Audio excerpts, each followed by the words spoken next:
Ettumanoor YMCAയും Vettimukal saint Mary's പള്ളിയിലെ ഭക്തസംഘടനകളുടെയും ആഭിമുഖ്യത്തിൽ പാലാ മാർസ്ലീവ മെഡിസിറ്റിയുടെ നേതൃത്വത്തിൽ സൗജന്യ മെഡിക്കൽ ക്യാമ്പ് നടത്തി. വെട്ടിമുകൾ സെന്റ് മേരീസ് പള്ളി വികാരി റവറന്റ് ഫാദർ ജോസഫ് കളരിക്കൽ ഉദ്ഘാടനം ചെയ്തു.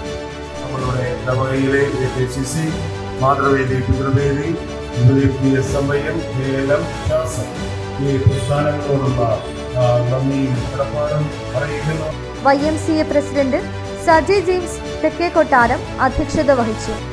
VK ജോസഫ് വാളംപറമ്പിൽ, സജി മാത്യു വല്ലാത്തറ, തോമസ് കുട്ടി ആറമ്യാലിൽ, സഹവികാരി ഫാദർ ആകാശ് കീരംശിര എന്നിവർ ആശംസകൾ അർപ്പിച്ച് സംസാരിച്ചു.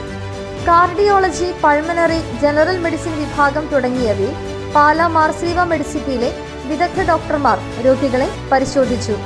ECG, BP, ഷുഗർ എന്നിവയ്ക്ക് സൗജന്യ പരിശോധനകളും നടന്നു. Professor doctor Raju George, doctor Merin Yohannan, doctor Jobin Jose Kurian, doctor Karthika Ramesh എന്നിവർ ക്യാമ്പിന് നേതൃത്വം നൽകി.